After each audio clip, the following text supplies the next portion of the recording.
Hola a todos, sean bienvenidos a una nueva revisión del Código Civil.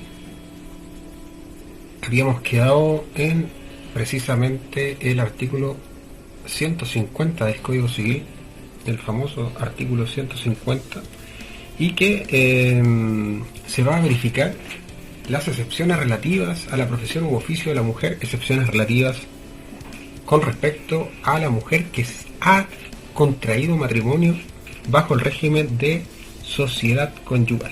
Todas las personas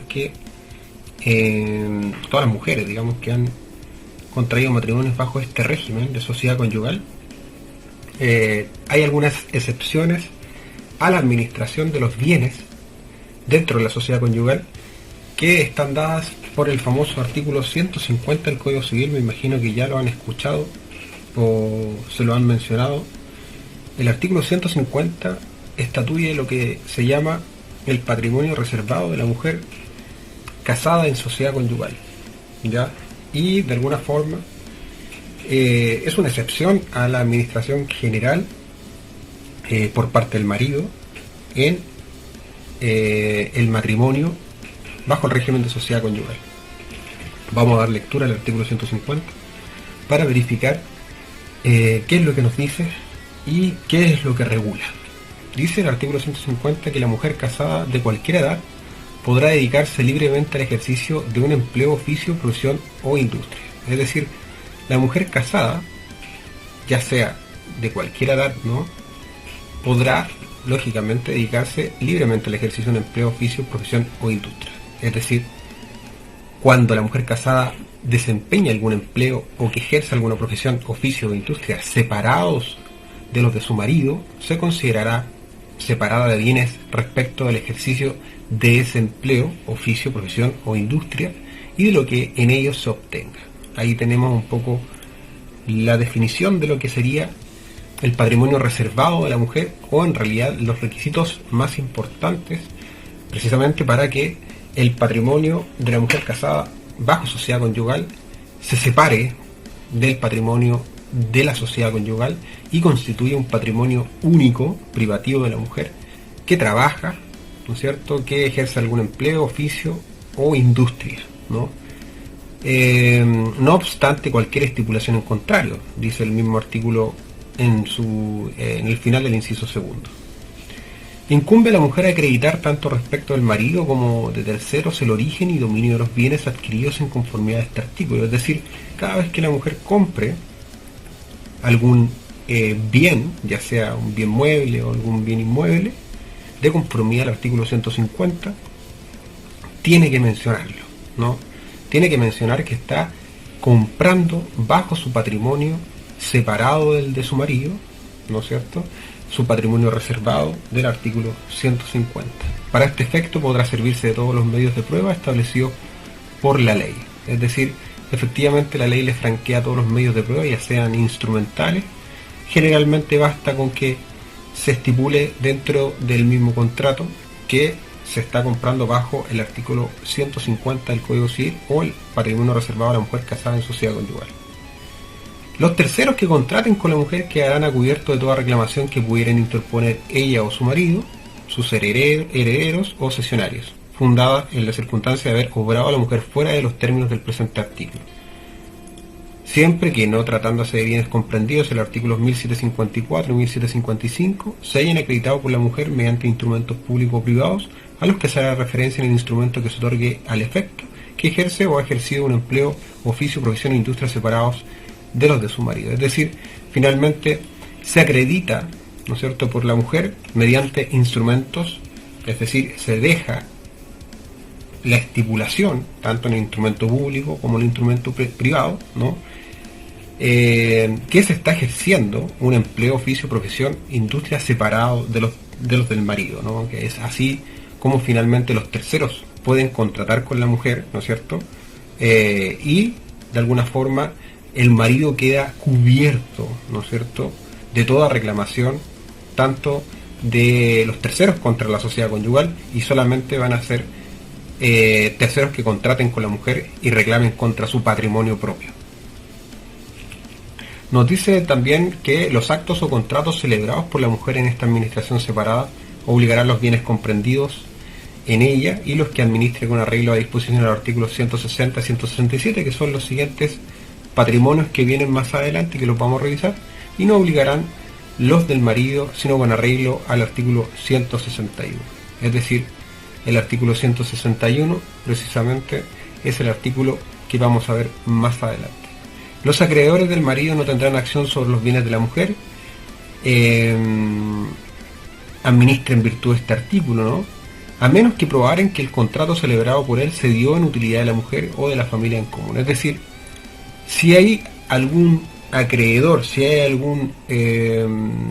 alguna persona, ¿no es cierto?, algún tercero que tiene un instrumento fehaciente por el cual se le debe dinero, ¿no es cierto?, pero se le debe dinero por parte del marido, no tienen acción sobre los bienes de la mujer que estén bajo el artículo 150, ¿no es cierto?, a menos que de alguna forma el contrato, ¿no es cierto?, o el acto por el cual estos terceros quieren cobrar le haya beneficiado a la mujer, ¿no es cierto?, o le haya beneficiado a la familia en común. Esos son los únicos requisitos para que los terceros, los acreedores, puedan tener acción sobre los bienes del artículo 150 o los bienes del patrimonio reservado de la mujer casada bajo sociedad conyugal.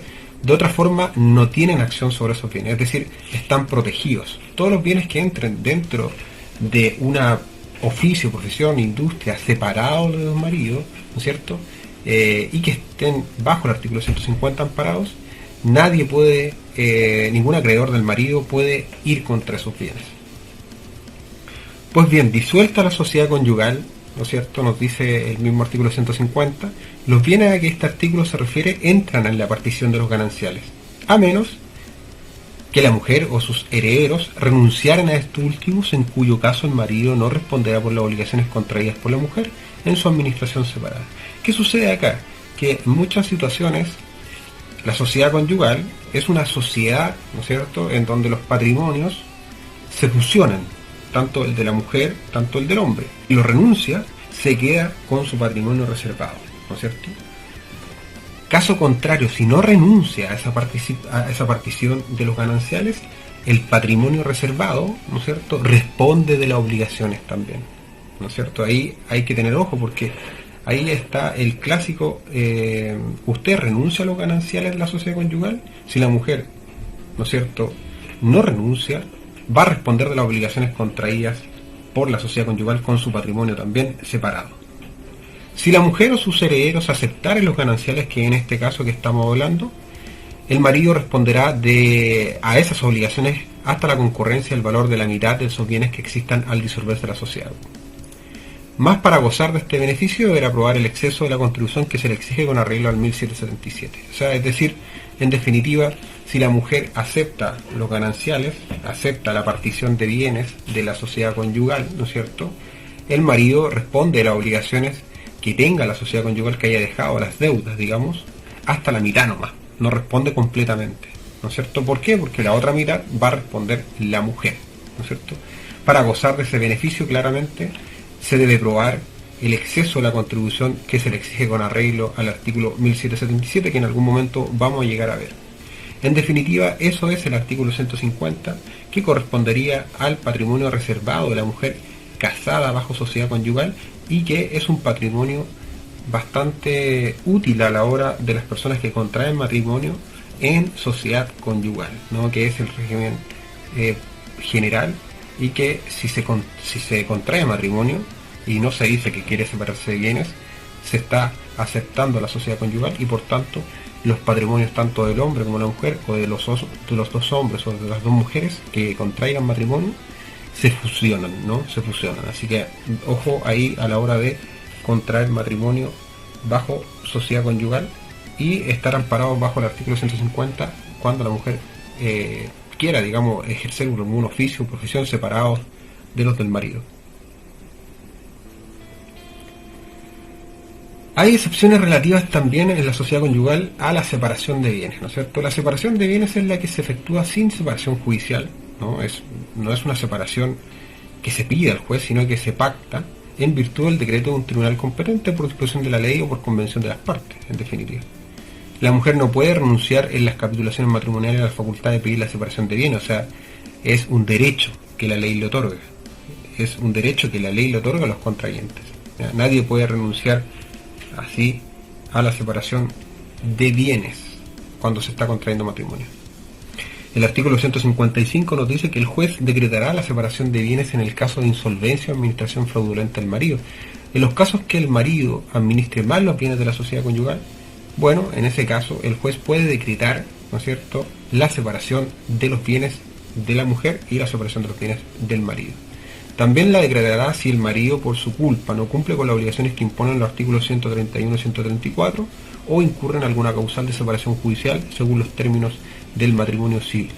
Recordemos que el artículo 131 y el artículo 134 nos hablan precisamente de los deberes, ¿ya? Es decir, si el 131 nos dice que los cónyuges deben guardarse fe, socorrerse o ayudarse mutuamente, si el cónyuge no hace eso, puedo pedir la separación judicial, ¿no es cierto? Y el 134, que en el caso de que ambos deben proveer a la necesidad de la familia, si alguno de los cónyuges no provee a la necesidad de la familia, se puede pedir la separación judicial de los bienes, ¿no es cierto?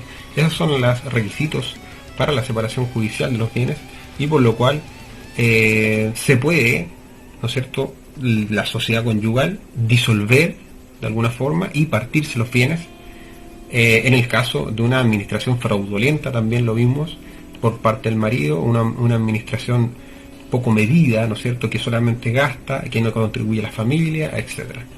También recordamos que habíamos visto el artículo 150 de la mujer casada bajo sociedad conyugal, que corresponde a el patrimonio reservado a la mujer casada que ejerce algún oficio, profesión o industria, y estos bienes que están amparados bajo este artículo y que se corrobora que es parte, digamos, está comprando con dinero de su producto, de su oficio, profesión o industria, en definitiva quedan separados de la sociedad conyugal, ¿ya? Vimos el tema de la separación de bienes, se puede pedir antes de contraer matrimonio, lo acabamos de ver, ¿no es cierto? Recordar que cada vez que se contrae matrimonio, tanto los hombres, tanto las mujeres, tanto como dos hombres, dos mujeres o hombre o mujer, se puede pedir, ¿no? Se pacta, ¿no? Se pacta por convención de las partes la separación de bienes, pero también se puede pedir judicialmente, ¿no es cierto?, en virtud de una administración fraudulenta o en virtud de faltar a los deberes de socorro, de ayuda mutua, o en definitiva faltar a la ayuda en la familia por parte de alguno de los cónyuges. En caso de ausencia injustificada del marido, también nos dice el artículo 155, por más de un año, la mujer puede pedir la separación de bienes también. Es decir, la típica, se va el marido injustificadamente por más de un año, es lógico que la sociedad conyugal ya no tiene sentido, ¿no? En ese caso se pide la separación de los bienes. Lo mismo ocurrirá si sin mediar ausencia existe separación de hecho de los cónyuges, es decir, también ocurre, ¿no es cierto?, que sin mediar ausencia los cónyuges no viven en el hogar en común, ¿no es cierto? En ese caso también se puede pedir la separación judicial de los bienes. Si los negocios del marido se hallan en mal estado también, ¿no es cierto?, por consecuencia de especulaciones aventuradas o de una administración errónea, descuidada, es decir, el marido dilapida, el marido va a las máquinas a gastar monedas, va a apostar a los caballos, va a jugar al casino, etcétera, ¿no? Dilapida los bienes, los gasta, ¿no es cierto? Hay un riesgo inminente de ello también, puede oponerse la separación, ¿no es cierto? Ahí todos estos trámites se hacen con abogado, ¿no es cierto?, mediante una demanda, y se pide la separación judicial de los bienes. Hay que tener en cuenta también que cada vez, ¿no es cierto?, que se pida la separación judicial de bienes es porque se ha contraído matrimonio bajo el régimen de sociedad conyugal.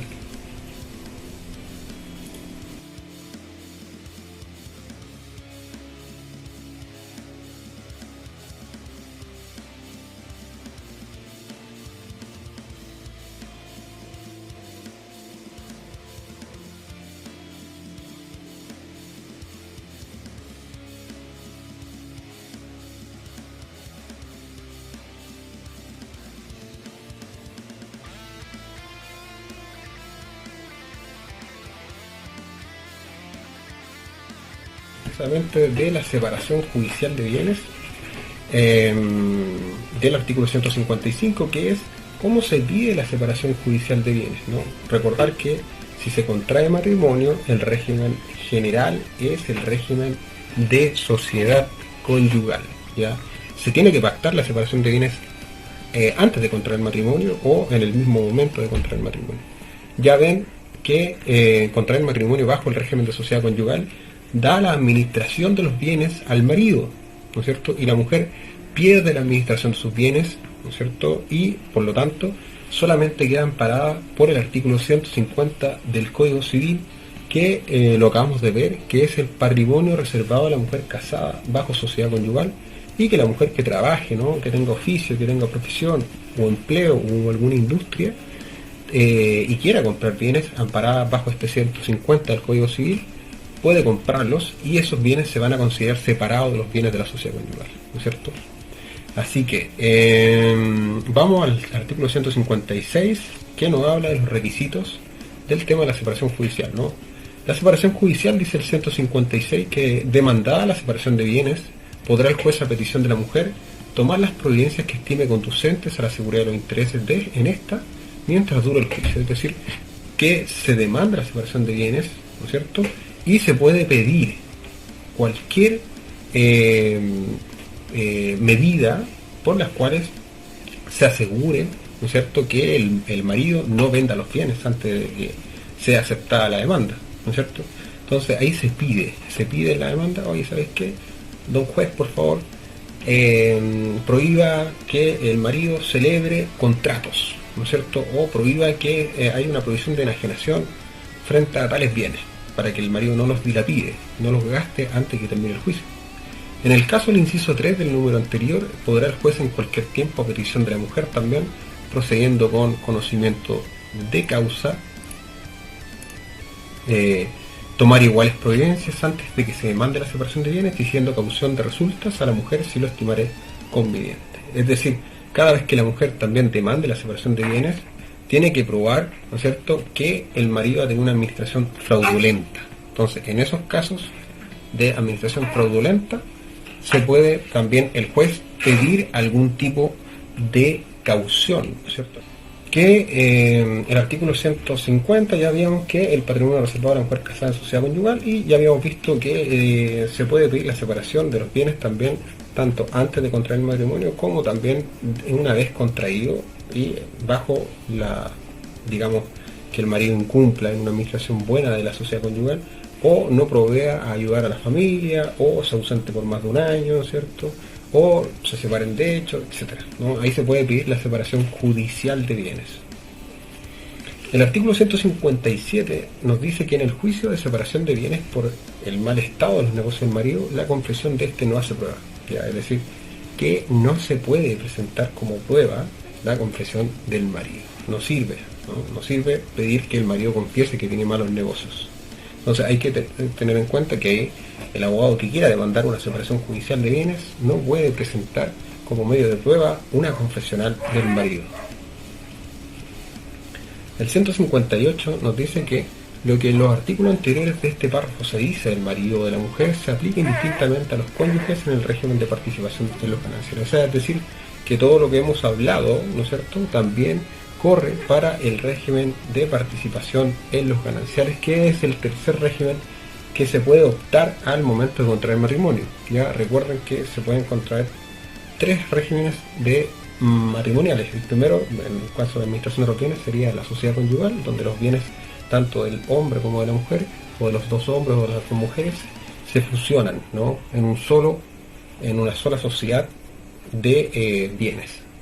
Después está la separación de bienes, que tanto los bienes del marido como de la mujer, o del hombre o de los dos hombres, o de las dos mujeres, se separan, ¿no? Y cada uno se mira como separado de bienes. Y el tercer régimen, que finalmente es el de participación de los gananciales, ¿no?, que es un régimen nuevo por el cual ambos maridos, o sea, ambas mujeres, o el hombre o la mujer, se miran separados de bienes, pero al final se hace una cuenta y lo que se gana se reparte.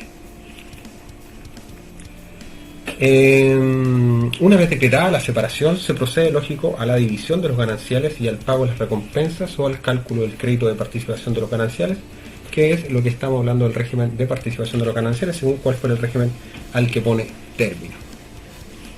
El 159 del Código Civil nos dice que los cónyuges separados de bienes administran con plena independencia el uno del otro los bienes que tenían antes del matrimonio y los que adquieran durante este o a cualquier título. Es decir, que la separación de bienes, al contraer el matrimonio, es súper buena. ¿Por qué? Porque cada contrayente va a administrar lo suyo, ¿no es cierto?, en el matrimonio.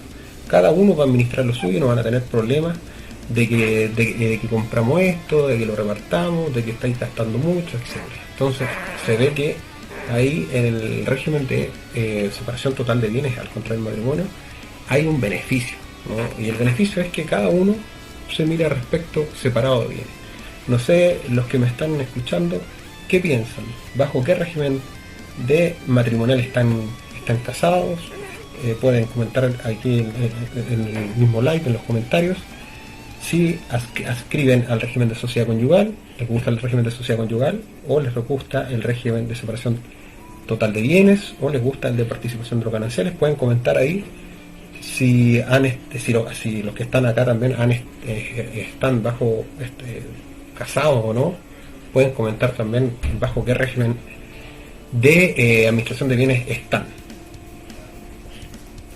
El 160 ahora nos dice que en el estado de separación ambos cónyuges deben proveer a las necesidades de la familia como una proporción de sus facultades. El juez, en caso necesario, reglará la contribución. Es decir, que si bien es cierto, se pacta la separación total de bienes al momento de contraer matrimonio, de igual forma se contribuye a la familia en igual proporción. Ya no por estar separados de bienes a uno va a poner más, va a poner menos, etcétera, ¿no? En caso de que haya alguna desproporción, se puede demandar, ¿no? Se puede demandar para que el juez haga o regle la contribución de cada contrayente, de cada cónyuge, ¿no? El 161 del Código Civil nos dice que los acreedores de la mujer separada de bienes por actos o contratos que legítimamente ha podido celebrarse por ella tendrán acción sobre los bienes de la mujer. Es lógico que cada vez que la mujer separada de bienes tenga contratos, ¿no?, celebrados, los acreedores tienen acción contra los bienes de la mujer. El marido no será responsable con sus bienes sino cuando hubiera accedido como fiador o de otro modo a las obligaciones contraídas por la mujer. Es decir, que cuando se pacte el régimen de separación total de bienes, ¿no?, solamente el marido va a ser, ¿no es cierto?, responsable de las deudas de la mujer en caso que se constituya como fiador. En estas situaciones ocurren muy usualmente cada vez que vamos a pedir un crédito, por ejemplo, a un banco, o se pide un crédito hipotecario, o se pide un crédito de consumo o del auto, lo que sea, que no me alcanza, ¿no? El banco o la institución financiera me dicen, necesitamos que alguien sirva como fiador, que alguien sirva, ¿no es cierto?, como una persona al cual me ponga de alguna forma la fianza, ¿no?, que es el término común que se dice, que sería como que responda en caso de que yo no pague, ¿no es cierto? Es en esos casos cuando el marido es responsable, ¿no?, con sus bienes. Será asimismo responsable a prorrata del beneficio que hubiera reportado de las obligaciones contraídas por la mujer, ¿no es cierto?, comprendidos en el beneficio del de la familia común. Es decir, cada vez que hay un acreedor, ¿no?, y que se pruebe que en definitiva lo que es la obligación se contrajo en beneficio de la familia, ahí el marido sí es responsable, ¿no es cierto?, en proporción, sí, a prorrata del beneficio que obtuvo. En la parte en que el derecho haya el debido proveer en las necesidades de estas también, rigen iguales disposiciones para la mujer separada de bienes respecto de las obligaciones que contraiga el marido. Es decir, se aplica tanto para el hombre como también tanto para la mujer. El 162 nos dice que si la mujer separada de bienes confiere al marido administración de alguna parte de los suyos, digamos, confiere la administración de parte de sus bienes, será obligado el marido a la mujer como simple mandatario. Es decir, que si la mujer no quiere administrar sus bienes, a pesar de que está casada bajo el régimen de separación de bienes, puede de alguna forma decir que el marido lo administre, pero en ese caso el marido se da mirado como un simple mandatario, ¿no?, un mandatario que es un contrato por el cual representa, ¿no?, los intereses del mandante, es decir, no va a ser obligado sino simplemente la mujer, ¿no es cierto?, porque el marido es un simple mandatario. El 163 del Código Civil nos dice que los cónyuges separados de bienes se dará curador para la administración de los suyos en todos los casos en que, siendo solteros, necesitarían curador para administrarlo. Es decir, los curadores son personas que administran los bienes, ¿no?, que lo administran porque estamos en la imposibilidad de administrarlos, ya sea por una demencia, ya sea por alguna persona que no sabe administrar sus bienes porque los gasta, se lleva a un juicio de interdicción y se declara una persona incapaz de administrar sus bienes, ¿no? Y así se les da un curador para que los represente tanto en tema de bienes como también en otros temas y pueda de alguna forma, en este caso los bienes, administrarlos.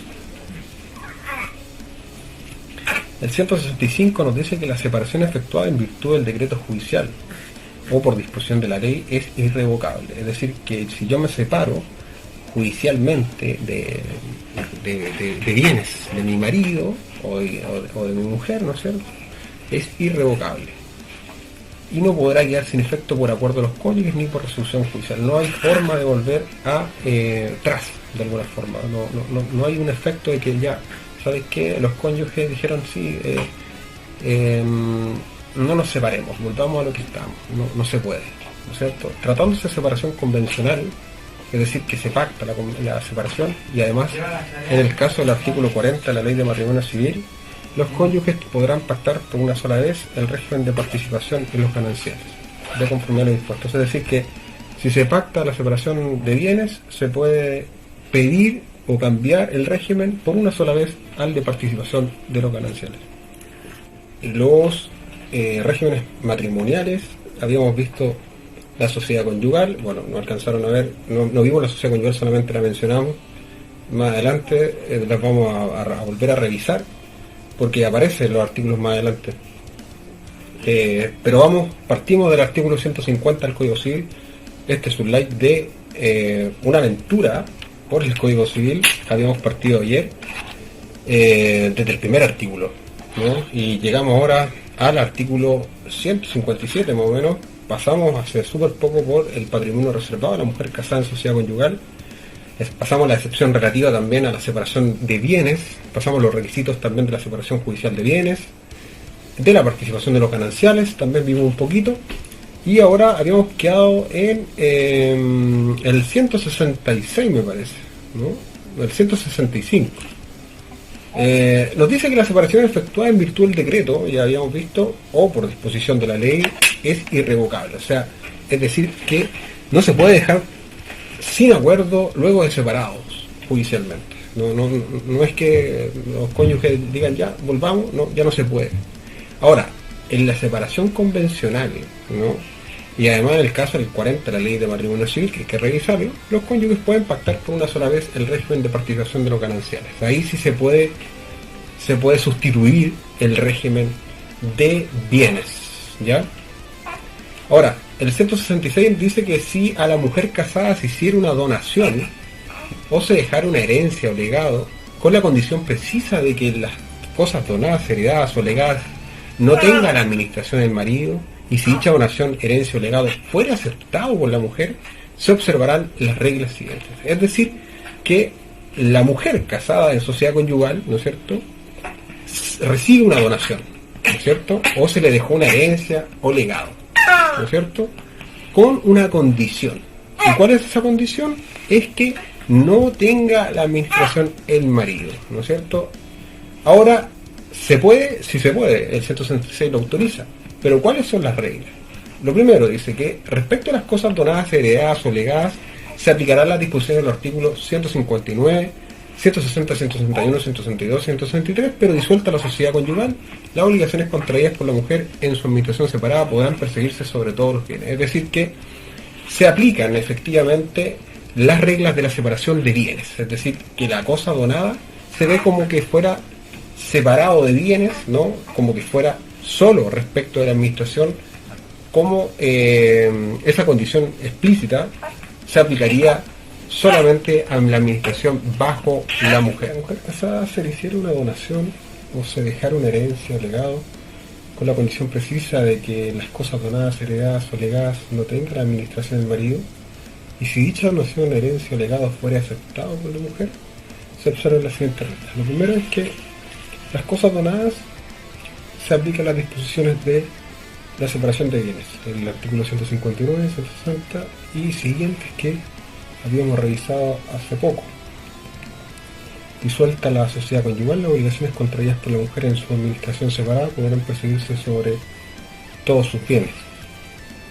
Pero antes de eso, en la sociedad conyugal, esos bienes van a estar separados de la sociedad conyugal. Como segunda opción también tenemos que los acreedores del marido no tienen acción sobre los bienes que la mujer administra en virtud de este artículo, el 166. Es decir, si a la mujer casada en sociedad conyugal se le dona o se le lega bienes bajo este artículo con la condición precisa de que no la administre el marido, los acreedores del marido no tienen acción sobre estos bienes, es decir, a menos que proveen que el contrato celebrado por él se dio en utilidad a la mujer o de la familia en común, porque en ese caso sí van a tener nuevamente acción sobre los bienes donados, legados o heredados con la condición de no ser administrados por el marido. Y tercero, pertenecen a la mujer los frutos de las cosas que administra y todo lo que con ellos adquiera, pero disuelta la sociedad conyugal, se aplican lo dicho a los frutos de la adquisición de las reglas del 150, que corren como patrimonio reservado a la mujer casada en sociedad conyugal. El 167 también, que es otro de los patrimonios reservados de la mujer casada en sociedad conyugal, es si en las capitulaciones matrimoniales se hubiera estipulado que la mujer administra separadamente alguna parte de sus bienes, se aplican a esta separación parcial las reglas del artículo precedente. Entonces también dentro de la capitulación matrimonial, dentro de un acuerdo previo al matrimonio, ¿no es cierto?, se puede estipular que la mujer casada en sociedad conyugal también administra separadamente alguna parte de sus bienes, ¿no? El marido, digamos, le deja separadamente algunos bienes, así vedándose su administración sobre ellos. Luego tenemos las excepciones relativas a la separación judicial, que habíamos visto que la separación judicial, en definitiva, es aquella separación provocada por aquel cónyuge que ha infringido en algún deber en el matrimonio, ¿no es cierto? El deber, por ejemplo, de socorro, el deber de proveer a la familia o el de haber abandonado a la familia. El 172 nos dice que el cónyuge inocente podrá revocar las donaciones que hubiera hecho al culpable, es decir, al que ha dejado, digamos, a la familia, siempre que éste haya dado causa al divorcio o a la separación judicial por adulterio, sevicia atroz, atentado contra la vida del otro cónyuge u otro crimen de igual gravedad. Es decir, dentro de las donaciones que se han hecho, ¿no es cierto?, a ese cónyuge culpable y que ha dado causa al divorcio o a la separación judicial que habíamos visto, bajo los deberes del matrimonio, ya sea por haber hecho adulterio, sevicia atroz, que sería alguna especie de maltrato, ¿no es cierto?, y un atentado contra la vida del otro cónyuge o un crimen de igual gravedad, se revocan las donaciones que se le hubieran hecho al culpable. También los cónyuges separados judicialmente administran sus bienes con plena independencia uno del otro en los términos del 159. Lo anterior se entiende sin perjuicio de lo dispuesto en el párrafo 2 del título sexto del libro primero de este código. El 174 nos dice que el cónyuge que no ha dado causa a la separación judicial tendrá derecho a que el otro cónyuge le provea de alimentos según las reglas generales. Es decir, el cónyuge que no es el culpable de la separación judicial, ¿no es cierto?, tiene derecho a alimentos. El cónyuge que ha dado causa a la separación judicial, por su parte, tendrá derecho para que el otro cónyuge le provea de lo que necesite para su modesta sustentación. Pero en este caso el juez arreglará la contribución teniendo en especial consideración la conducta que ha observado el alimentario antes del juicio respectivo, durante su desarrollo o con posterioridad a él. Es decir, el alimentario, ¿no es cierto?, el cónyuge culpable, en este caso, tiene derecho, digamos, a una modesta sustentación, ¿no? Tiene derecho a una especie de alimentación también, pero siempre moderada a la conducta que se observó antes del juicio de separación judicial y durante el desarrollo o con posterioridad a él.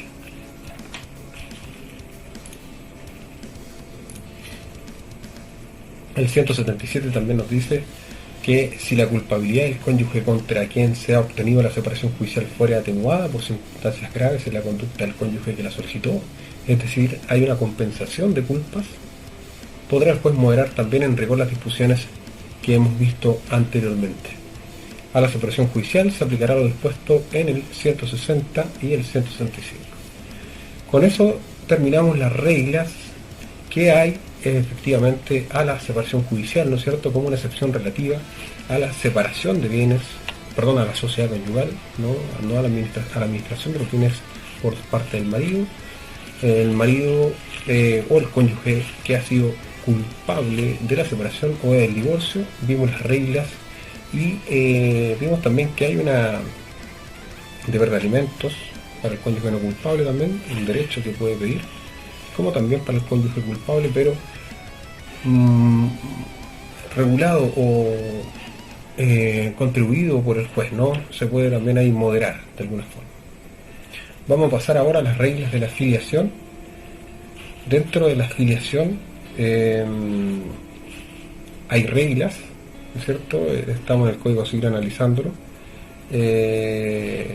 Y la filiación sería aquella relación que existe entre personas, ¿no? Relación de familia, entre tanto los progenitores, ¿no es cierto?, como también alguna relación que provenga también del matrimonio, ¿no? Es decir, la filiación por naturaleza, dice, puede ser matrimonial o no matrimonial, ¿ya? Es decir, se contienen derechos para con una persona por ser su progenitor, ¿no es cierto? Hay una relación de familia y por tanto la filiación puede ser determinada o no determinada, pero también es importante saber si dentro de estas reglas de lazo entre familia, ¿no es cierto?, hubo o no matrimonio. La adopción, los derechos entre el adoptante y el adoptado y la filiación que puede establecerse entre ellos se rige por la ley respectiva. A su parte, la adopción, ¿no es cierto?, hay una ley especial de adopción y hay que estarse a lo que diga ella.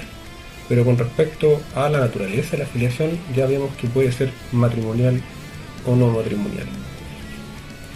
El 180 nos dice que la filiación es matrimonial cuando, lógico, existe matrimonio entre los progenitores al tiempo de la concepción o del nacimiento del hijo. Ya, es decir, la filiación va a ser matrimonial cuando hubo matrimonio en la concepción o cuando hubo matrimonio al tiempo del nacimiento. Es también filiación matrimonial, nos dice el 180 inciso 2, la del hijo cuyos progenitores contraen matrimonio con posterioridad al nacimiento, ¿ya? Siempre que la filiación haya estado previamente determinada por los medios que este código establece respecto de quienes contraen matrimonio, ¿no? O bien se determine por reconocimiento realizado por ambos progenitores en el acto del matrimonio o durante su vigencia. Es la forma prescrita también en el 187, que lo vamos a ver más adelante. Esta filiación matrimonial aprovechará en su caso a la posteridad del hijo fallecido. En los demás casos la filiación es no matrimonial. Es decir, la filiación matrimonial se da en casos cuando hay matrimonio, ¿no es cierto?, entre los cónyuges al tiempo de la concepción o al tiempo del nacimiento, pero también se puede contraer el matrimonio con posterioridad al nacimiento, ¿no es cierto?, siempre y cuando haya sido reconocido el niño o niña, ¿no es cierto?, que ha nacido. Es según las reglas del 187 que vamos a revisar. En los demás casos, la filiación es no matrimonial y no va a traer ninguna consecuencia gravosa para el niño, niña.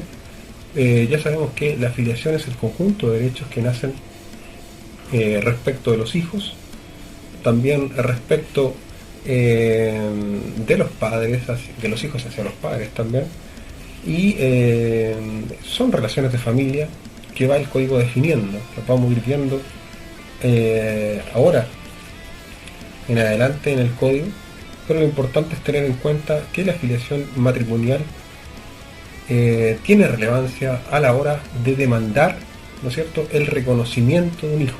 ¿Ya? Recuerden que si se quiere demandar el reconocimiento de un hijo, vamos a ver que las reglas se alteran al ser la afiliación matrimonial, al no ser la afiliación no matrimonial, son diferentes. En el 181 nos dice que la afiliación produce efectos civiles cuando queda legalmente determinada, pero estos se retrotraen a la época de concepción del hijo, es decir, que la afiliación va a producir efectos de hijo, ¿no? La calidad de hijo, ¿no? Desde que se reconoce, desde que queda determinado en el registro civil, se reconoce el niño o niña, pero sin embargo, a pesar de eso, estos se retrotraen, ¿no es cierto?, a la época de concepción. Es decir, no necesariamente se entiende que desde que nace, ¿no?, sino que desde que se concibe. Es decir, se vuelven hacia atrás, ¿no es cierto?, los efectos civiles hasta el momento en que fue concebido el hijo. No obstante, subsistirán los derechos adquiridos y las obligaciones contraídas antes de su determinación, pero el hijo concurrirá en las sucesiones abiertas con anterioridad a la determinación de su filiación cuando sea llamado en su calidad de tal. Es decir, a pesar de que se produzca esta retrotransmisión, ¿no?, este efecto retroactivo a la época de concepción, pueden subsistir derechos adquiridos porque no ha sido aún reconocido o legalmente determinada alguna afiliación, ¿no es cierto? Antes de determinarla, estos derechos o obligaciones subsisten a pesar de determinada luego de ella, ¿no? El hijo, sin embargo, concurre en las sucesiones que ya están abiertas con anterioridad a la determinación de la afiliación, ¿no? Es decir, si es llamado a alguna sucesión antes de que se determine su filiación, va a concurrir en la calidad de hijo igualmente. Todo lo anterior se entiende sin perjuicio de la prescripción, lógicamente, de los derechos y de las acciones, que en el código vamos a ir viendo que es la prescripción, pero a rasgos generales la prescripción de los derechos sería la extinción, la forma en que se extinguen los derechos por el paso del tiempo, ¿no? Vamos a ver que hay ciertas reglas de la prescripción, eso está al final del código, así que queda bastante, pero lo importante es tener en mente que la prescripción sería una forma de extinguir los derechos y obligaciones. La acreditación de la afiliación determinada se realiza conforme a las normas establecidas en el título 18. El 182 nos dice que la afiliación del hijo que nazca por la aplicación de técnicas de reproducción asistida, es decir, estas técnicas in vitro, ¿no?, estas técnicas que son nuevas, ¿no es cierto?, que son estas padres o madres que no pueden tener hijos, ¿no es cierto?, y van a un procedimiento, una clínica, ¿no es cierto?, queda determinada respecto a las dos personas que ya se han sometido a ellas, ¿no es cierto? Son estas dos personas precisamente las que otorgan la muestra de semen, la que otorga el óvulo, y la inseminación se hace fuera del vientre materno, después se implanta y desde ese momento ya queda determinado. No puede impugnarse la afiliación terminada de acuerdo a la regla precedente, ni reclamarse una distinta, si no estaríamos a muchas complicaciones, ¿ya? Entonces, desde el momento en que los dos padres, las dos madres participan, ¿no es cierto?, de esta reproducción asistida, desde ese momento queda determinada la afiliación del hijo. Ahora veamos la determinación de la maternidad. ¿Cómo se determina la maternidad? Es interesante ver estas materias. Pueden dejar sus comentarios en los chats, no hay problema, los podemos leer. Recordad que estamos analizando el Código Civil, cuerpo normativo chileno, ¿no es cierto?, y que regula la mayoría de las situaciones de la vida cotidiana de los hombres y mujeres que viven en sociedad. Así que vamos a seguir revisando. Veamos la determinación de la maternidad. La maternidad, dice el 183, queda determinada legalmente por el parto, cuando el nacimiento y la identidad del hijo y de la mujer que lo ha dado a luz constan en las partidas del registro civil. Ya sabíamos que el principio de existencia de las personas precisamente se da por el nacimiento, Acá esto concuerda con ello porque nos dice que el parto, ¿no? El nacimiento, la identidad del hijo y de la mujer constan en las partidas de nacimiento del registro civil, ¿no? Se llena una partida de nacimiento en el hospital donde se ha dado luz. En los demás casos la maternidad se determina por reconocimiento, es decir, se tiene que reconocer al hijo o en sentencia firme en juicio de filiación según lo disponen los artículos siguientes. En definitiva, también se puede determinar la paternidad en un juicio de filiación. De la determinación de la filiación matrimonial. El 184 nos dice que, tratándose de cónyuges de distinto sexo, se presumen hijos del marido, ¿no es cierto?, los nacidos después de la celebración del matrimonio y dentro de los 300 días siguientes a su disolución o a la separación judicial de los cónyuges. Aquí tenemos, ¿no es cierto?, una presunción legal, ¿no?, que admite prueba en contrario.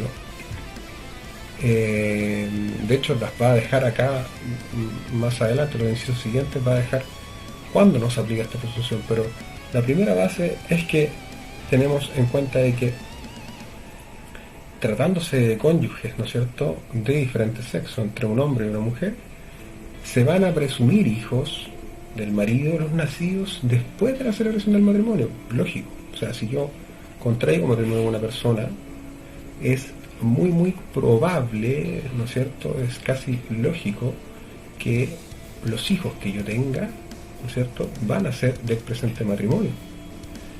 Y con el plazo de 300 días siguientes a la disolución también abarca esta presunción, es decir, también 300 días después puede ser que se termine el matrimonio, pero que haya quedado embarazada la mujer, ¿no es cierto?, o la separación judicial de los cónyuges, y la ley ampara 300 días siguientes a la disolución. Es decir, hay una presunción de que los hijos que nazcan van a ser del marido, ¿no es cierto?, que celebró, o del cónyuge que celebró aquel presente matrimonio. No se aplica esta presunción respecto del que nace antes de expirar los 180 días subsiguientes al matrimonio. Es decir, que la presunción que acabamos de ver, ¿cierto?, si alguien nace antes de expirar los 180 días subsiguientes al matrimonio, es decir, antes de que terminen 180 días después del matrimonio, si el marido no tuvo conocimiento de la preñez al tiempo de casarse y desconoce judicialmente su paternidad. Entonces esos son los requisitos para que no se aplique la presunción. Es decir, lo primero es que hay que nacer, ¿cierto?, antes de expirar 180 días subsiguientes al matrimonio. Es decir, 180 días subsiguientes al matrimonio hay un nacimiento, pero el marido no tuvo conocimiento de la preñez al tiempo de casarse, al tiempo en que contrae matrimonio, ¿no es cierto? En términos simples, la mujer ya estaba embarazada, ¿cierto? Por eso la ley ampara que no se aplique esa presunción. Por tanto, el marido desconoce judicialmente su paternidad. En ese caso, no se aplicaría la presunción que acabamos de leer. La acción se ejerce en el plazo y forma que se expresa en los artículos 212, que vamos a ver siguientes.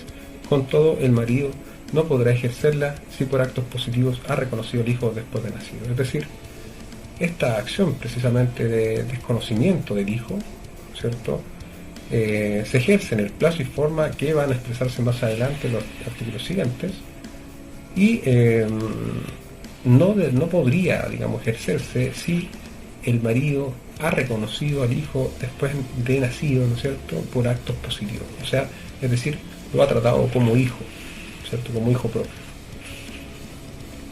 Regirá en cambio la presunción de paternidad, nos dice el artículo, respecto al nacido ahora 300 días después de decretada la separación judicial, muy parecido al principio, ¿no es cierto?, por el hecho de consignarse como padre en nombre del marido a petición de ambos cónyuges en la inscripción del nacimiento del hijo. Es decir, rige la presunción que habíamos visto arriba respecto del nacido 300 días después de decretada la separación. Es decir, se separan los cónyuges, se produce la separación judicial por alguno de los causales que habíamos visto, por ejemplo, el marido es ausente un año, por ejemplo, o el marido no cumple con los deberes de ayuda a la familia, o no convive, separación de hecho, ¿no es cierto?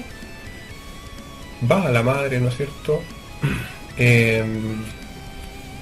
Consigna como padre el nombre del marido, a petición de ambos cónyuges, sin embargo, en la inscripción de nacimiento. En ese caso, es muy probable que rija la presunción de paternidad, porque ya sabemos que estuvieron, ¿no es cierto?, no separados, ¿no? Entonces ahí abarca la presunción. Si la mujer contrae sucesivamente dos matrimonios, ¿no es cierto?, en este caso, y da a luz un niño después de celebrado el segundo, se presume el hijo del actual marido, cualquiera que sea el plazo que haya transcurrido desde la disolución del primer matrimonio, sin perjuicio del derecho del actual marido para desconocer esta paternidad si se dan los supuestos previstos en el inciso segundo. Es decir, si la mujer, ¿no es cierto?, contrae dos matrimonios y da a luz un niño después del segundo matrimonio, se presume hijo del actual marido, o sea, del segundo, cualquiera que sea el plazo que haya transcurrido desde la disolución del primer matrimonio. ¿No es cierto? El del segundo es que se presume el hijo, sin perjuicio del derecho lógico del segundo marido, para también a ejercer la acción de desconocimiento que habíamos visto en el inciso segundo.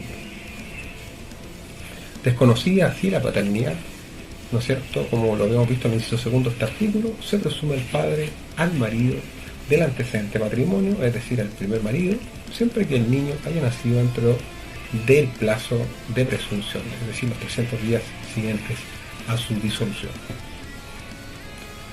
La paternidad así determinada o desconocida en ambos casos puede ser impugnada o reclamada respectivamente de acuerdo a las reglas que vamos a ver más adelante en el título octavo. El 185 ahora nos dice que la filiación matrimonial también queda determinada por el nacimiento del hijo durante el matrimonio de sus progenitores, con tal que la maternidad o la paternidad de ambos estén establecidas legalmente con conformidad a los 183 que habíamos visto, es decir, bajo la presunción, y del 184 respectivamente. Tratándose del hijo nacido antes de casarse, sus progenitores, ¿no es cierto?, la filiación matrimonial queda determinada por la celebración de ese matrimonio, ya lo habíamos visto, siempre que la maternidad o la paternidad también estén ya determinadas con arreglo del 186, o en caso contrario, por el último reconocimiento conforme lo establecido en el párrafo siguiente. La filiación matrimonial podrá también determinarse por sentencia en un juicio de filiación. Esta sentencia se subinscribe en la inscripción de nacimiento del hijo. Es decir, estas son las formas, las que acabamos de ver, de cómo la filiación es matrimonial, ¿no es cierto? La filiación queda en definitiva determinada legalmente por el hecho de nacer, ¿no es cierto?, o concebirse el hijo al tiempo del matrimonio. Vimos la presunción del 186, ¿no es cierto?, esta presunción que abarca, aunque sea disuelto el matrimonio, 300 días después de disuelto. Es decir, y también la acción de desconocimiento del hijo del 184, ¿no es cierto? Esta presunción que está acá, que es la forma en que se puede ejercer la acción de desconocimiento de la presunción en el plazo ya señalado en los artículos de la impugnación de la paternidad, que vamos a verlo más adelante. Luego de haber visto las reglas de la filiación matrimonial, vamos a ver ahora las reglas de la filiación no matrimonial.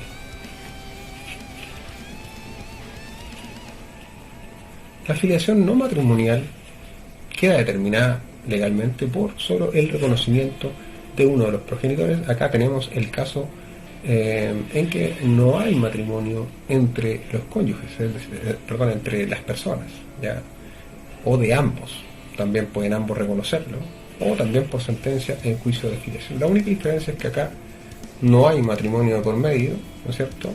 Por tanto, esa figura de seguridad, digamos de alguna forma, se resta, ¿cierto? Ya habíamos visto que el matrimonio está abarcado por una gran presunción, que incluso abarca la disolución después de 300 días, entonces en estos casos no hay una presunción, ¿no? Aquí la única forma de quedar determinada legalmente es por el reconocimiento de uno de sus progenitores o de ambos, ¿ya?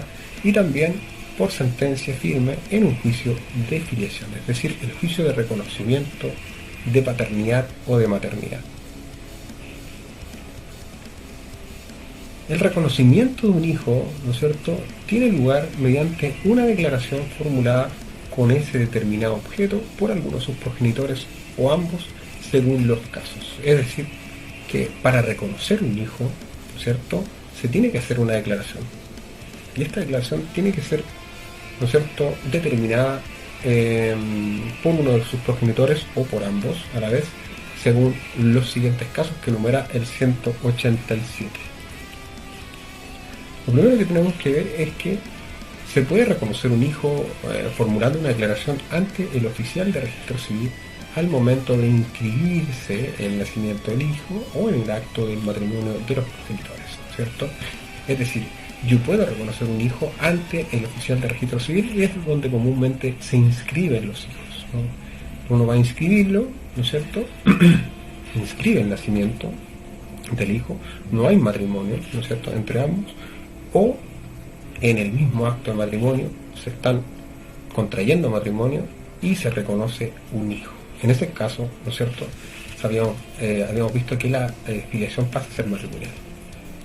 El segundo caso es en el acta extendida en cualquier tiempo ante también el mismo oficial de registro civil. O sea, en cualquier momento yo puedo ir a reconocer un hijo, ¿no es cierto?, ante el oficial de registro civil. También se puede reconocer un hijo por escritura pública. Y finalmente, que es lo más común de los padres que no reconocen a sus hijos durante mucho tiempo a través de el último acto de vida, de disposición, que es el testamento. Es decir, este es el típico caso que se abre el testamento y hay una gran sorpresa, se reconoce un hijo. Si es uno solo de los progenitores el que reconoce, ¿no es cierto?, si concurre uno solo al registro civil, no será obligado a expresar la persona en quién o de quién tuvo el hijo, ¿no es cierto? No es obligado a decir, oye, ¿de quién es el hijo? ¿De quién es el hijo? El reconocimiento que no conste en la inscripción de nacimiento será subinscrito a su margen. Esas son las reglas de formalidad. En definitiva, si no había un reconocimiento del hijo o hija, ¿no es cierto?, en definitiva se subinscribe al margen de la inscripción de nacimiento original.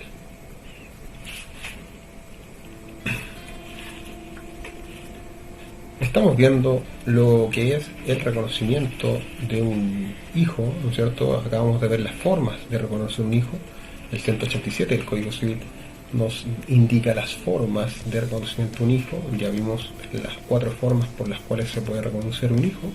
La que más llama la atención para todas las personas siempre es en el acto testamentario, pero las formas más habituales son ante el registro civil, el momento de la inscripción del niño-niña.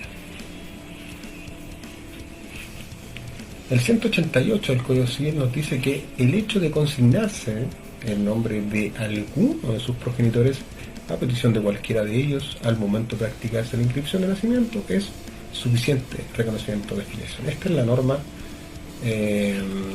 más nueva que tiene el Código Civil y que da por sentado, ¿no es cierto?, que si alguna madre, ¿no es cierto?, que tiene el nombre del progenitor, ¿no es cierto?, y quiere inscribirlo, puede hacerlo perfectamente. Después le nacerá el derecho, ¿no es cierto?, a la persona que han dejado su nombre y que le han inscrito un hijo a su nombre, de desconocer esa paternidad, digamos, ¿no?, con una acción precisamente que lo vamos a revisar un poquito más adelante, para desconocer aquella paternidad. Sin embargo, solo por el hecho de que cualquiera de ellos, ¿no es cierto?, cualquiera de los progenitores deje el nombre del otro en la inscripción de nacimiento, basta para el reconocimiento. Por eso muchas personas cuando tienen un hijo, no saben qué hacer, pues, no saben qué hacer, voy a inscribirlo ya, o lo voy a inscribir al registro civil. Bueno, ya sabe ya, el artículo 188 del Código Civil autoriza a que usted dé el nombre, ¿no es cierto?, de el otro progenitor, si usted quiere, y lo inscriba, ¿no es cierto?, a nombre de la persona que debe ser el padre, ¿no es cierto? Es una norma eminentemente que protege al niño, niña, y que está muy muy adelantada. Esta norma no existía antes del año 2021. Luego de esta modificación se puede, a petición de cualquiera de ellos, ¿no es cierto?, inscribir a los progenitores. El 189 nos dice que no surtirá efectos el reconocimiento de un hijo que tenga legalmente determinada una afiliación distinta, ¿no es cierto? Eso es lógico. Si yo voy al registro civil e inscribo a un hijo que ya tiene una afiliación distinta, no voy a poder reconocerlo. Ahí va a tener que ejercer un derecho o una acción, ¿no es cierto?, judicial para impugnar aquel reconocimiento. Es decir, hay que tener ojo ahí porque esto siempre sucede, que estoy yo con una pareja, ¿no es cierto?, no tenemos matrimonio entre nosotros, no hay ningún vínculo que nos ligue, que nos haga presumir alguna que me dé algún favor de seguridad, digamos, del tema, y sucede que queda embarazada y la persona oculta el embarazo, ¿no es cierto?, no se lo dice, ¿cierto? Sin embargo, la otra persona termina, ¿no es cierto?, se va, el progenitor, el padre se va, y la otra persona oculta el embarazo por temor, quizás temor a sus padres, no sé, y luego del tiempo tiene al hijo y tiene otra pareja y decide que la otra pareja es el padre, y la otra pareja también honestamente, ¿no es cierto?, y probablemente lo reconoce como suyo. En ese caso el padre, ¿no es cierto?, biológico, digamos, que no pudo saberlo, no va a poder reconocerlo a través de la oficina del registro civil, porque cuando vaya al registro civil se va a dar cuenta que ya está legalmente determinada una afiliación distinta. Va a ver el nombre de otro padre, ¿no es cierto?, y él no va a poder reconocerlo. Entonces, en ese caso, él va a tener que impugnar la paternidad, ¿no es cierto?, y eso va a tener que hacerlo con un abogado, y ahí sale plata. Entonces, hay que estar bien atentos a los momentos en que se pueden resolver las cosas sin abogado, ¿no?, sin la intervención de un letrado, solamente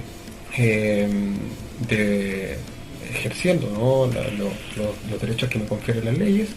En el registro civil podría reconocer un hijo antes de que suceda todo esto. Por eso hay que hablar las cosas, ¿no es cierto? No hay que dejar que lleguen a un punto de no retorno, ¿ya? En estos casos, lo más clásico es que ya se demande la paternidad. El reconocimiento sabemos que es un acto único, es irrevocable, es decir, no se puede dejar sin efecto, aunque se contenga en un testamento revocado por otro acto testamentario posterior. Es decir, si mi padre ya está en el lecho de muerte, ¿no es cierto?, está a punto de fallecer y reconoce a un hijo que lo tuvo hace mucho tiempo, bueno, ya no se puede dejar sin efecto ese reconocimiento, aunque mi padre se dé cuenta que cometió un error, ¿no es cierto?, y revoque ese testamento. No es susceptible de dejarse sin efecto. El reconocimiento no perjudicará los derechos de terceros de buena fe que hayan sido adquiridos con anterioridad, eso es lógico, a la subinscripción de al margen de la inscripción del nacimiento del hijo. O sea, todos los terceros, ¿no es cierto?, que de buena fe hayan adquirido derechos precisamente en virtud de este no reconocimiento y posteriormente se reconoce, no van a perder sus derechos por el hecho del reconocimiento. El 190 ahora nos dice que el reconocimiento por acto entre vivos, señalado en el artículo 187, puede realizarse por medio de mandatario constituido por escritura pública y especialmente facultado con este objeto. Es decir, que el reconocimiento que nosotros acabamos de ver en el artículo 187, que es la forma más clásica, ante oficial o a un acta extendida en escritura pública o acto testamentario, podría realizarse, ¿no es cierto?, a través de un mandatario. Es decir, yo contratar a una persona a través del contrato mandato para que represente y me reconozca el hijo porque yo no estoy en el lugar, ¿no es cierto?, porque básicamente no quiero asistir al reconocimiento, etc. Si yo tengo un mandatario, puedo hacerlo, solo que ese mandato tiene que ser por escritura pública y es uno de los mandatos especiales que regula el código. El 191 nos dice ahora que el hijo, que al tiempo del reconocimiento, en este caso ya es mayor de edad cuando se le reconoce, puede repudiarlo, ¿no es cierto? Aquí viene la acción de repudiación de la paternidad, es decir, el mismo hijo que ya está siendo reconocido es mayor de edad. En este caso, él puede repudiar ese reconocimiento. ¿Por qué? Porque ya ha pasado mucho tiempo, ¿no es cierto? Y el padre recién se pegó el cacho que quiere, o la madre que quiere reconocer a ese hijo, ¿no es cierto?, que lo dejó botado y que ha pasado ya es mayor de edad ya, ¿no es cierto?, ya ha pasado mucho tiempo, bueno, el hijo, ¿no es cierto?, ahora tiene plena capacidad y la ley le otorga el derecho de repudiar, ¿no es cierto?, repudiar ese reconocimiento en el término de un año. Bueno, ¿desde cuándo? Bueno, se cuenta lógicamente desde que lo conoció, ¿no? Desde que él supo de ese reconocimiento, se cuenta un año y él puede repudiarlo. Tiene un año para pensar si quiere repudiarlo o no quiere repudiarlo. Es un plazo bastante acorde. Les recuerdo que estamos viendo todo lo que tiene que ver con la filiación no matrimonial. Estamos viendo precisamente el reconocimiento de un hijo. Ya estamos viendo también las reglas que tiene el Código Civil respecto a la materia filiatoria. Si quieren unirse, no hay problema, pueden compartir el like, pueden darle me gusta, pueden también dejar sus comentarios en el cajón de comentarios y resolvemos cualquier duda, siempre y cuando tenga que ver con la materia del código de lo que estamos hablando. El otro día me preguntaron de arrendamiento y claro, podría haber yo respondido, pero si se fijan ustedes, aún no llegamos ni siquiera a los contratos, ¿no? El Código Civil regula los contratos, pero está muy lejos todavía, ¿no? Así que todo a su tiempo, las preguntas tienen que ser lógicos de la materia que estamos viendo. Estamos viendo reconocimiento de hijo y cualquier duda que les salga o dato anexo, historia, ¿no es cierto?, que pueda ayudarnos a ejemplificar la interpretación legal que estamos tratando de hacer, nos puede ayudar de sobremanera. También les doy gracias porque están aquí en el live y los saludo desde acá de La Serena. Bueno, decíamos que el hijo que al tiempo del reconocimiento fuera mayor de edad, nace este derecho de repudiación de ese reconocimiento, ¿no es cierto?, que el hijo no quiere en el término de un año desde que lo conoció. Ahora, si fuera menor de edad, ¿no es cierto?, nadie puede repudiarlo, sino él mismo, y dentro de un año también. Es decir, que la cuenta se va a hacer ahora desde que él llega a la mayoría de edad, ¿no es cierto?, y supo del reconocimiento. Es decir, también el mismo derecho que establece el 191 para repudiación del reconocimiento de paternidad, también lo va a tener el hijo que no ha alcanzado la mayoría de edad, ¿no es cierto?, que es hasta que llegue la mayoría de edad, contado un año también, y supo el reconocimiento. Tiene derecho digamos, a repudiarlo. El curador, en este caso del mayor de edad, que se encuentra en interdicción, ya sea por demencia o sordomudez, necesitará autorización judicial para poder repudiar. Es decir, el curador, el que representa los derechos de una persona interdicta, ya sea porque se volvió loco, porque es sordomudo y no puede darse a entender, ¿no es cierto?, necesita una autorización judicial para poder repudiar. El disipador, en su caso, esta persona que dilapida bienes, ¿no?, que gasta, también bajo interdicción, no necesitará autorización de su representante legal ni de la justicia para repudiar. En este caso, el disipador no tiene, digamos, la misma requisitos, ¿no?, que el interdicto por demencia o sordomuda, ¿no es cierto?, sino que en este caso solamente puede repudiar. El repudio deberá hacerse, la forma del repudio se hace a través de escritura pública, ¿no es cierto? Yo podría repudiar el reconocimiento que se ha hecho de mí, ¿no es cierto?, por parte de un supuesto progenitor, dentro del plazo señalado, dentro del plazo de un año, desde lo que lo supe, ¿no es cierto? Y aquella escritura pública se debe inscribir al margen de la inscripción de nacimiento del hijo. La repudiación, en definitiva, priva retroactivamente al reconocimiento de todos los efectos que beneficien exclusivamente al hijo o a sus descendientes, en este caso específicamente derechos hereditarios, pero no alterará los derechos ya adquiridos por los padres o terceros, ni afectará a los actos o contratos válidamente ejecutados o celebrados con anterioridad a la subinscripción de la repudiación. Y al igual que el reconocimiento, la repudiación es irrevocable.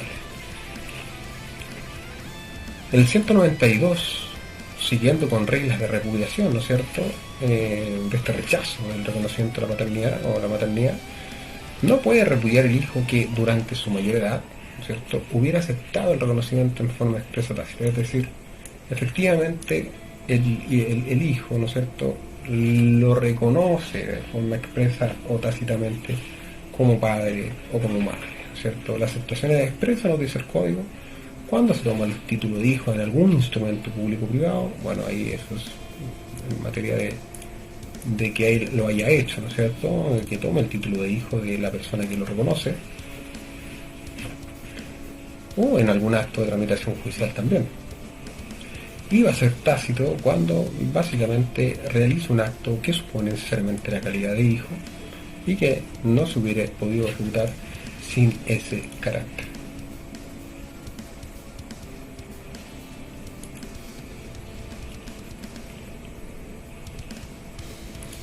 Vamos a seguir con el análisis. Por favor, les pido que dejen sus dudas, cualquier pregunta sobre la materia que estamos viendo. Recuerdo que estamos viendo reconocimiento de hijo, materia filiatoria y repudiación de los hijos. También les pido que si quieren colaborar pueden hacerlo a través de algún regalo, alguna rosita. Ahí les dejé, ¿no es cierto?, el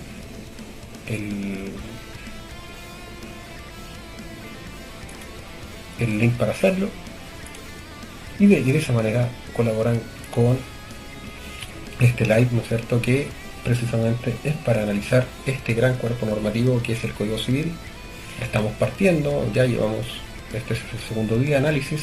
El día de ayer analizamos lo que corresponde a los primeros artículos. Ahora vamos en el artículo 193, estamos viendo materia filiatoria, estamos metiéndonos ya al libro de las personas, ¿no es cierto?, y se van a aparecer cosas interesantes más adelante, así que hay que estar muy atento. El video anterior fue subido al canal de YouTube.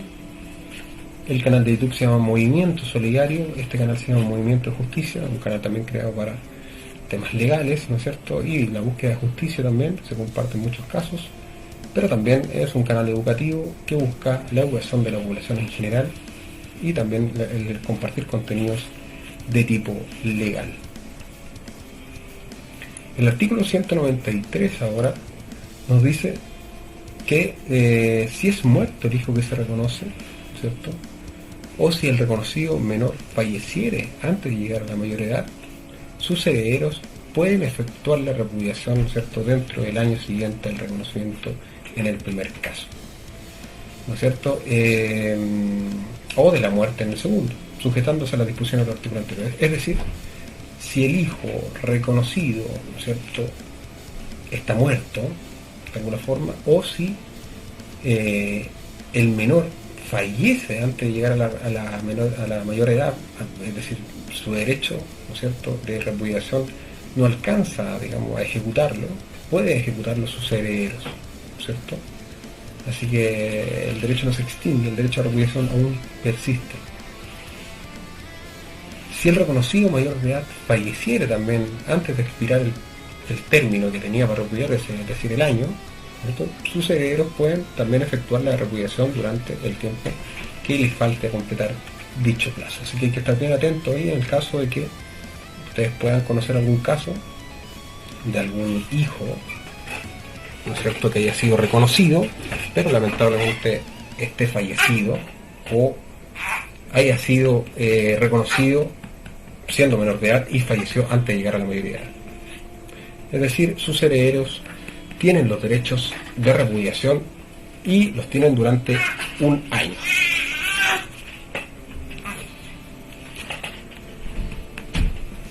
El 194 nos dice que la repudiación de cualquiera de los reconocimientos que dan a lugar la filiación matrimonial de los nacidos antes del matrimonio de los padres que fuera otorgada en conformidad a las normas anteriores, las que vimos, ¿no es cierto?, aquellas presunciones, impide que en definitiva se determine legalmente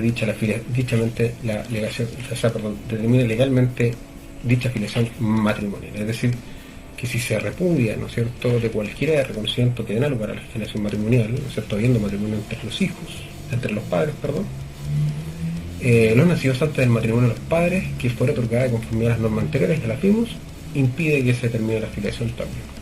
O sea, también estas reglas aplican para la filiación matrimonial. Ya, vamos a dejar hasta acá el live. Gracias por la asistencia. Les recuerdo que vimos en todo este video, ¿no?, en este live, vimos todo lo que correspondía al artículo 150 de la mujer casada en sociedad conyugal, el patrimonio reservado a la mujer casada en sociedad conyugal, los patrimonios especiales del 160, 167, ¿no?, 166 también. Vimos también lo que corresponda a la filiación, ¿no es cierto?, matrimonial, a la determinación de la filiación no matrimonial, también vimos eso, y vimos los derechos de repudiación del reconocimiento de hijo, las formas de reconocimiento de un hijo también, y vamos a quedar en las acciones de filiación, la forma en que se ejecutan los derechos que mencionamos, la forma en que se pide, ¿no es cierto?, al tribunal los derechos que ya están conculcados en las normas que acabamos de leer. Eso va a ser para mañana. Recuerden, artículo 195 en el que quedamos, lo que corresponde a las acciones de filiación. Les agradezco la asistencia y muchas gracias por quedarse.